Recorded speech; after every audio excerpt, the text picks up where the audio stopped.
ನೀವೇನ್ ಅನ್ಕೋತೀರಾ? ನನ್ನ ವಿಡಿಯೋಗೆ ಜಾಸ್ತಿ ಲೈಕ್ಸ್ ಬರ್ತಿಲ್ಲ, ವ್ಯೂಸ್ ಬರ್ತಿಲ್ಲ, ರೀಚ್ ಸಿಗ್ತಿಲ್ಲ ಅಂತ ಹೇಳಿದ ತಕ್ಷಣ ನಾನು ಕಂಟೆಂಟ್ ಮಾಡೋದು ನಿಲ್ಸ್ಬಿಡ್ತೀನಿ ಅನ್ಕೊಂಡಿದೀರಾ?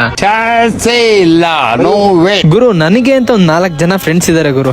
ಅವ್ರು ನಾನು ಏನೇ ಕಂಟೆಂಟ್ ಹಾಕ್ಲಿ ಬಿಡು, ಕಂಟೆಂಟ್ ಹಾಕಿಲ್ಲ, ಸುಮ್ಮನೆ ನಿಂತ್ಕೊಂಡಿರೋ ವಿಡಿಯೋ ಹಾಕೋದ್ರು ಅದಕ್ಕೆ ಲೈಕ್ ಮಾಡ್ತಾರೆ, ಶೇರ್ ಮಾಡ್ತಾರೆ, ಕಮೆಂಟ್ ಮಾಡ್ತಾರೆ, ಅದ್ರ ಬಗ್ಗೆ ಖುಷಿಯಾಗಿ ಮಾತಾಡ್ತಾರೆ. ಮಗ ಹೊಸದಾಗಿನ 4 ಜನ ಫ್ರೆಂಡ್ಸ್ ಸೇರ್ಕೊಂಡ್ರ ಕಣ, ಒಟ್ಟು 28 ಜನ ಆಯ್ತು. ನಾವೆಲ್ಲ ಇರೋವರೆಗೂ ಲವ್ ಸಾಯಲ್ಲ ಬಿಡ. ಅಲ್ಲ, ಬೇರೆಯವ್ರ ಬೆಳವಣಿಗೆ ನೋಡಿ ತಿಕ್ಕ ಹೊರ್ಕೊಳ್ಳೋ ಜನರ ಮಧ್ಯ ನನಗೋಸ್ಕರ 4 ಜನ ನಿಂತ್ಕೊಳ್ಳುವಾಗ ಅವ್ರಿಗೋಸ್ಕರ ಕಂಟೆಂಟ್ ಮಾಡೋಣ? ಅಥವಾ ನಂಗೆ ಇರಕ್ಕಾಗಲ್ಲ ಅಂತ ಉರ್ಕೊಂಡ್ ಕೂತಿರೋ ಇವ್ರುಗಳ ಚಪ್ಪಾಳೆ ಆಗ್ಲಿ ನಮಗ್ ಬೇಡ ಸರ್. ನೋಡ್ ಗುರು, ಇನ್ನೂ ಸಿಂಪಲ್ ಆಗಿ ಹೇಳ್ತೀನಿ, ಬಟ್ಟೆ ಬಿಚ್ಚಿ ರೀಲ್ಸ್ ಮಾಡಿ ಫಾಲೋವರ್ಸ್ನ ಪಡ್ಕೊಳ್ಳೋರ್ಗು, ಮುಂದೆ ಫ್ಯೂಚರಲ್ಲಿ ಒಳ್ಳೆ ಬಟ್ಟೆ ಹಾಕ್ಬೇಕು ಅಂತ ಕಂಟೆಂಟ್ ನ ಕ್ರಿಯೇಟ್ ಮಾಡ್ತಿರೋರ್ಗು ಡಿಫ್ರೆನ್ಸ್ ಇದೆ. ಇನ್ಸ್ಟಾಗ್ರಾಮ್ ಅಲ್ಲಿ ಹುಡುಗಿ ಲಕ ಲಕ, ಅದ್ ನೋಡಿ ಹುಡುಗರು ಟಕ ಟಕ. ಮತ್ತೆ ಭೇಟಿ ಆಗೋಣ. ನಮಸ್ಕಾರ.